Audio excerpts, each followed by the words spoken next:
हे पितरांनो तुम्हाला नमस्कार करतो. ओम श्री गणेश देवताय नमः. ओम श्री कुळ देवताय नमः. ओम श्री गुरु देवताय नमः. ओम सर्वश्री इष्ट देवताय नमो नमः. शिवशानात मित्रांनो, मी कडप्पा परत एकदा आपल्या समोर हजर आहे. माझ्या धर्मकर्म चॅनलमध्ये आपले सहर्ष स्वागत करीत आहे. मित्रांनो, पंचांग आजच्या आता आपल्या समोर सादर करीत आहे. मित्रांनो, आज शुक्रवार दिनांक 28 नोव्हेंबर 2025, शालिवान शके 1947, संवत्सर विश्वासू, अयन दक्षिण, ऋतू हेमंत, मास मार्गशीर्ष, पक्ष शुक्ल.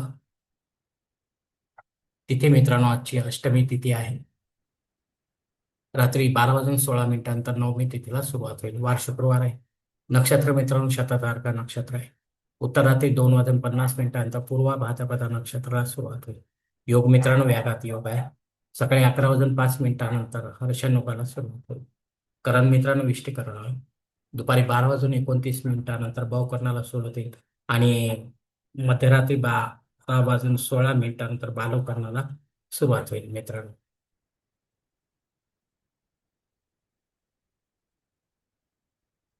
प्रमुख ग्रहांची राशी स्थिती पहाटे 5:30 वाजता अशी असणार आहे. सूर्य वृश्चिक राशीत असेल, चंद्र कुंभ राशीत, गुरु कर्क राशीत, तर शनिदेव मीन राशीत असणार आहे. मित्रांनो, सध्या चंद्र राशीनुसार कुंभ, मीन व मेष या 3 राशींना साडेसाती सुरू आहे. त्या राशींच्या जातकांना ही साडेसाती कशी जाणार आहे, शुभ की अशुभ, हे जाणून घ्यायचे असेल तर आपण आपल्या जन्मकुंडलीच्या मदतीने ज्योतिषाकडून जाणून घ्यावे. मित्रांनो, जर शनी आपला अशुभ असेल आपल्या जन्मपत्रिकेमध्ये, तर त्याची सेवा करणे अत्यंत गरजेचे असणार आहे. शुभ असेल तर काही करण्याची गरज राहणार नाही. मुंबई भागातील सूर्योदय असते याप्रमाणे: सूर्योदय सकाळी 6 वाजून 55 मिनिटांनी असणार आहे, तर सूर्यास्त सायंकाळी 5 वाजून 58 मिनिटांनी असणार आहे. मित्रांनो, गोचर ग्रहांची सद्यस्थिती सुद्धा जाणून घेऊया. असंगत ग्रहांमध्ये मंगळ हा 10 नोव्हेंबर पासून अस्तंगत होत चाललेला आहे. बुध ग्रह हा अस्तंगत होता, तो आता 24 तारखेपासून उदय पावत आहे. मित्रांनो, वक्री ग्रहांमध्ये शनी ग्रह 13 जुलै पासून, तर गुरु ग्रह 11 नोव्हेंबर पासून वक्री झालेले आहेत. मित्रांनो, तर मित्रांनो, हे अस्तंगत किंवा वक्री ग्रह आपल्याला काय फळ देणार आहे हे जाणून घ्यायचे असेल तर आपल्या जन्मकुंडलीच्या आधारे आपण ज्योतिषाकडून जाणून घ्यावे. मित्रांनो, या पंचांगाच्या आधारे आता आपण आजच्या पूजेसाठी लागणारा संकल्प सोडणार आहोत. तेव्हा आपण आपल्या उजव्या हाताच्या तळहातावर एक पळीत पाणी, थोड्या अक्षरात एक फुल व फुलाची पाकळी घ्या आणि हा छोटासा संकल्प म्हणायला सुरुवात करा. मित्रांनो, ओम शिवा शिवा शंभोराज्ञ प्रवर्तमानसद्य ब्रह्मो दितिपराते श्वेतवराह कल्पे वैवस्वत मन्वंतरे कलियुगे प्रथम पादे जम्बूद्वीपे भरतवर्षी भरतखंडे मेरो दक्षिण दिग्भागे महाराष्ट्र देश व्यावहारिक चांद्रमान शालिवान शके 1947 प्रभावती षष्ठी संवत्सरांमध्ये विश्वावसु नाम संवत्सरे दक्षिणायने हेमंत ऋतू मार्गशीर्ष मासे शुक्ल पक्ष भृगु वासरे शततारका नक्षत्रे व्याघात युगे विष्टी करणे अष्टमी शोभतिथ वीरगोत्रात उत्पन्न मे कडप्पा मो पात दुर्दक्षय द्वाराशी पार्वती पती परमेश्वर पितृ विधिवत पंचोपचार नित्य देवपूजा एवं इष्टलिंग पूजा करीशे. मित्रांनो, याच ठिकाणी हा संकल्प संपलेला आहे. तेव्हा आता आपण आपल्या उजव्या हाताच्या तळहातावरील संकल्पाचे पाणी समोरच्या तामणात सोडून द्या. मित्रांनो, या संकल्पाची वेळ मर्यादा सकाळी 11 वाजून 5 मिनिटांपर्यंत आहे. मित्रांनो, या वेळेनंतरही आपल्याला जर संकल्प सोडायचा असेल कुठल्याही धार्मिक विधीच्या संपन्नतेसाठी, तर कृपा करून आपण वरील बदललेल्या पंचांगाचा आधार घ्यायचा आहे, नवीन संकल्प तयार करायचा आणि त्या संकल्पात आपण करत असलेल्या धार्मिक विधीचा उल्लेख अवश्य करायचा. तेव्हाच आपली धार्मिक सेवा संबंधित देवतांपर्यंत पोहोचेल आणि त्यांचे आशीर्वाद आपल्यापर्यंत पोहोचतील. आपले जीवन अधिक सुखमय बनेल. मित्रांनो, आता मुहूर्त विभागामध्ये पाहूया. यात धार्मिक विधी आणि त्यांचे मुहूर्त काळ याप्रमाणे दिलेले आहेत. सर्वात प्रथम साखरपुडा यासाठी मुहूर्त दिले दिनांक 30 डिसेंबर, दिनांक 2, 5, 12, 13, 14, 15 आणि 16. डोहाळ जेवणासाठी मुहूर्त डिसेंबर दिनांक 2, 5 आणि 8. बारसे करण्यासाठी मुहूर्त दिनांक 30 डिसेंबर दिनांक 2, 8, 13 आणि 16. जावळ काढण्यासाठी मुहूर्त आहे डिसेंबर दिनांक 8 आणि 15. गृहप्रवेश करण्यासाठी मुहूर्त आहे दिनांक 30 डिसेंबर दिनांक 5, 12 आणि 15. आता मुहूर्ताच्या दुसऱ्या भागात देखील पाहूया मित्रांनो. उपनयन करण्यासाठी माघ मासाशिवाय मुहूर्त नाही. विवाह करण्यासाठी मुहूर्त दिले दिनांक 30 डिसेंबर दिनांक 2 आणि 5. वास्तुशांती करण्यासाठी मुहूर्त दिले दिनांक 28 डिसेंबर दिनांक 5 आणि 6. भूमिपूजन व पायाभरणी करण्यासाठी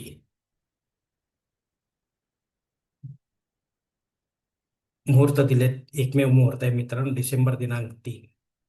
देवमूर्तीची प्राणप्रतिष्ठा आपल्याला करायची असेल तर यासाठी मुहूर्त दिले दिनांक 28, 30 डिसेंबर दिनांक 5. यामध्ये आपण केवळ महादेवाची अर्थात शिवलिंगाची किंवा इष्टलिंगाची आणि त्यांच्या अवतारांच्या मूर्तीची प्राणप्रतिष्ठा आपण विधिवत पंडिताच्या माध्यमातून करू शकता मित्रांनो देवकाळामध्ये.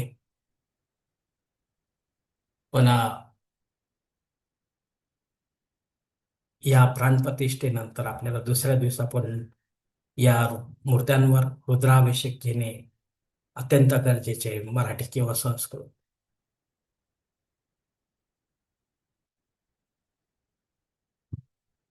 आपण जर अभिषेक घेत नसाल मित्रांनो तर अशा प्राणप्रतिष्ठित मूर्ती देखील एक दिवस खंडित मानल्या जातात आणि त्यांचे विसर्जन करावे लागते मित्रांनो.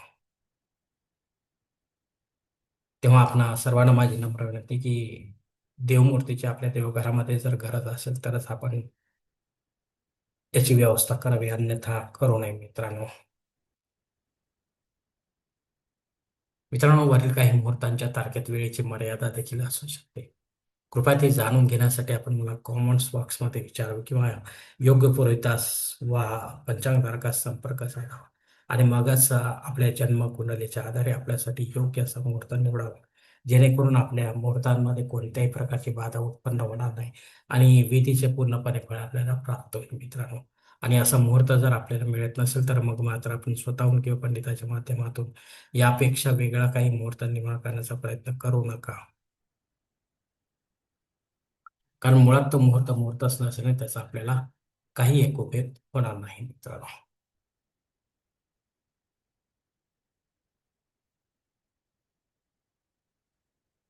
मित्रांनो, आता पंचांगातील इतर काही महत्वाची जी माहिती आहे ती आता आपण पाहा. पंचांग शुद्धी नाही मित्र. दिनविशेष मध्ये दुर्गाष्टमी आहे मित्रांनो. तर या दुर्गाष्टमी निमित्त आपल्याला जवळच्या दुर्गा मातेच्या मंदिरात जाऊन त्यांची विधिवत सेवा करायची आहे मित्रांनो. त्यानंतर तेथील पुजारी किंवा ब्राह्मण देवतेला आपल्याला काही यथाशक्ती दानधर्म करायचा आहे. दानपेटीमध्ये काहीतरी रक्कम आपल्याला टाकायची आहे मित्रांनो. तर अशा प्रकारे आपल्याला हा दुर्गाष्टमी व्रत साजरा करायचा आहे दुर्गा मातेच्या मंदिरात जाऊन. त्यानंतर घरी येऊन आपल्याला उपवास सोडायचा आहे मित्रांनो. दुपारी 12:29 भद्रा योगाला सुरुवात होत आहे.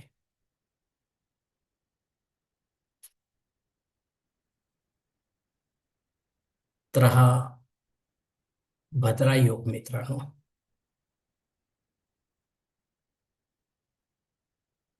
राहूच्या अंडर येत असल्यामुळे तो आपल्या कामांना बिघडवणार मित्रांनो. तेव्हा आपण या भद्रा योगाच्या काळामध्ये शक्यतो विशेष किंवा महत्वाची कामे करू नये. इतर वेळेत करा, जेणेकरून त्यात आपल्याला यशाची प्राप्ती होऊ शकते मित्रांनो. मित्रांनो, रात्री 12:16 दग्ध योग आहे. हा जनन शांती संबंधी योग आहे. तर याची जनन शांती आपल्याला बाळाची विधिवत पंडिताच्या माध्यमातून आणि बाळाच्या निवासस्थानी करायची आहे मित्रांनो. अन्यथा पुढे जाऊन आपल्याला दोष क्षमा करा मुहूर्त काढावा लागतो आणि पंचांग बदलले की आम्ही सर्वजण विसरून जातो मित्रांनो. तेव्हा ही जननशांती वेळेत केलेली चांगली मित्रांनो. कारण बाळाच्या जीवनात येणाऱ्या अशुभ घटनांची तीव्रता जी असते ती आपण थांबवण्याचा प्रयत्न करत असतो. आणि जननशांती नाही केली तिथे थांबवता येणे अशक्य आहे मित्रांनो. मित्रांनो, अष्टमी श्राद्ध कर्म देखील आहे. या तिथीवर आपली आई किंवा आपले वडील आपल्याला सोडून लोकात निघून गेले असतील तर त्यांच्या नावाने आपल्याला पिंडदान युक्त श्राद्ध कर्म किंवा पिंडदान रहित श्राद्ध कर्म करणे गरजेचे आहे. घरी करा किंवा तीर्थक्षेत्री करा, पण विधिवत करा, पंडिताच्या माध्यमातून करा आणि पितळ काळामध्ये अर्थात अपराह्न काळामध्ये करा. तेव्हाच आपली पितळसेवा आपल्या पितरांपर्यंत पोहोचेल आणि त्यांच्या आशीर्वाद आपल्यापर्यंत पोहोचला आपल्या जीवनात अधिक सुखमय बनेल मिळतात. अग्नी पृथ्वीवर हजर आहे. जर आपल्याला नव्याने काही होम यज्ञ कर्मकांड सुरू करायचे असेल तर अवश्य सुरू करू शकता मित्रांनो.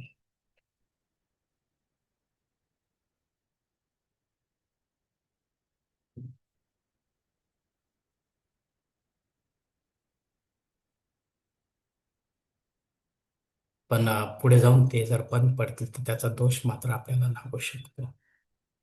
रेग्युलर आहे ते कधीही आपण करू शकता कर्मकांड मित्रांनो. अग्निसंबंधी राहू काळ मित्रांनो सकाळी 10:30 ते 12 वाजेपर्यंत आहे. या दीड तासाच्या काळात राहू अत्यंत प्रभावी असल्यामुळे तो आपल्या कामांमध्ये अडथळे निर्माण करणार, यश प्राप्त होऊ देणार नाही. तेव्हा आपल्याला शक्यतो या काळामध्ये केवळ रेग्युलर जी कामे आहेत तीच करायची, विशेष किंवा महत्वाची कामे करायची नाही.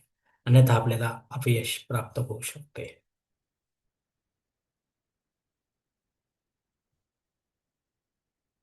मित्रांनो, राहू काळ सकाळी 10:30 ते 12 वाजेपर्यंत आहे. या दीड तासाच्या काळात राहू प्रभावी असल्यामुळे शक्यतो आपण महत्वाची किंवा विशेष कामे करू नका मित्र. धन्यवाद मित्रांनो. आजचा हा पंचांग संबंधीचा व्हिडिओ मी याच ठिकाणी संपवते. आपण जर माझ्या मताशी सहमत असेल तर कृपया माझे धर्मकरम चॅनल सबस्क्राईब करा, लाईक करा, आपले कुटुंब व मित्रपरिवारासह शेअर करा. तसेच कॉमेंट्स बॉक्समध्ये आपली मत अवश्य नोंदवा आणि माझा पुढील व्हिडिओ आपल्यापर्यंत पोहोचण्यासाठी बेल बटन अवश्य दाबा. धन्यवाद मित्रांनो. पुढील भेटीपर्यंत आपण खुश राहा, आनंदी राहा, प्रसन्न राहा. हरिओम. शिवशंभू महादेव.